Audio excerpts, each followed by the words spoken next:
This is going to be a two-part video, the first dealing with the negatives and the second dealing with the positives. What is the scenario? 15 years ago, I was asked to scan a Healey Silverstone. The purpose of the 3D scan was to create a bug. The scan data is on the screen now. I won't be showing the bug because that will identify the client, and that's not the purpose here. This isn't a naming and shaming video. It's a video of how life serves you a swerve ball. With all that explained, let's get into the video.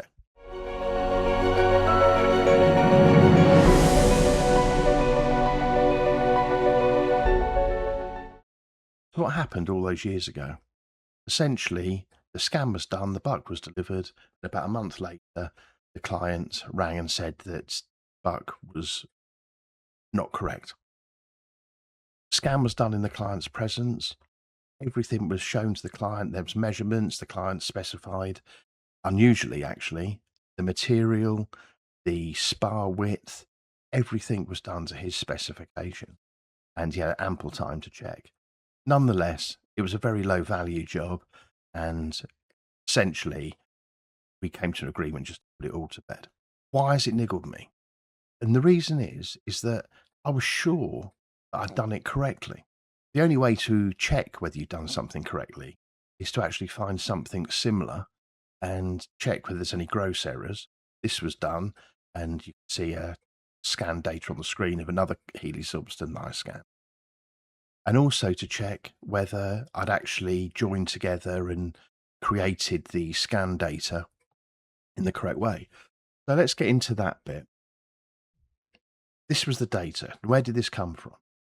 Data came from a number of scans half the car. So here we have that information. See here, it was built up because this was like 15 years, as I keep saying. Patches of scans were done with overlaps joined together. Then they're mirrored. So let's do the joining together. Here it is all joined together. So this is one scan. See all the patches that make it up. At that point, I have to go and decide where the symmetry line is of the vehicle. And that is more tricky than what you'd think. Let's have a look at that. This is the symmetry plane I used. You can see here from the front, goes through bracket, it goes through the badge, goes through the center, the top of the bonnet intake pretty well. And then we get to the back, and again it's pretty good there. It goes off a bit here. So you see it's off one side here, off the other side here. And we've got a fuel cap, which is quite obvious on this side. Working out a symmetry line is not the easiest thing on the planet. Nonetheless, it needs to be done. To use another example, let's go and do an alternative symmetry line. So with this one, we've got it running down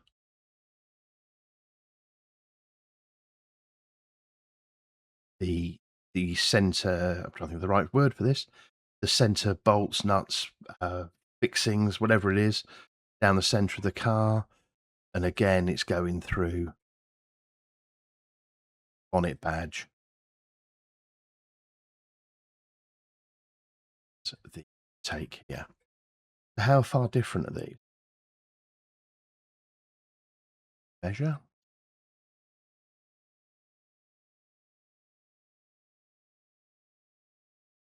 4 millimeters.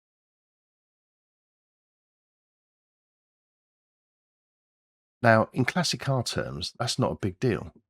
One of the things that came out of this client's complaint, well, that's what it is that he wanted me to show that this whole buck was created to a tolerance of better than a millimeter. That's complete nonsense. But anyway, we were where we were, and as this shows, one simple thing being the symmetry line has a number of different opinions. I then mirror the whole thing, and this is the data the buck was created. So let's go and compare the information that was originally scanned in from the information the buck was created from. Remember, we've now got a symmetry line that's moved this car slightly, 3D space. To further explain that, symmetry line here would not be exactly 0, 0, 0 in 3D space, i.e. it'd be slightly askew. We now have our buck data. How far out is that? Let's have a look. Well, as you can see here, we've got a sea of green and light colours all the way from the centre of the car. So we're looking at, sub-millimetre differences there. And then we get to the side of the car, and important bits like the opening or the door and the cockpit area, again, a sea of green. And then we get here where it's 3 millimetres. When you double that up, both sides of the car, 6 millimetres. But that's over a small area of the car, and overall, it's a hand-built car from the 50s, 40s, 50s. So what would you expect?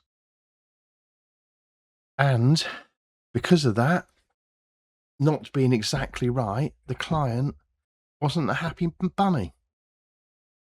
There you go. I was right. The car was scanned correctly. The buck was created to the best information, and we all live and learn. Moving on, what is the second video going to be about? Well, I now have 2 scans of a Healey Silverstone. That means I can do comparisons.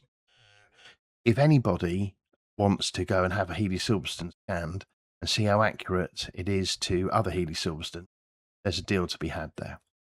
Secondly, I'll be creating models that are large size, about 1 metre long, of the Healey Silverstone, and also doing my own buck to my own specification to go and square the circle of creating something I'm going to be proud of, opposed to what the client asked me to do, which I knew wasn't right, but the customer's always right.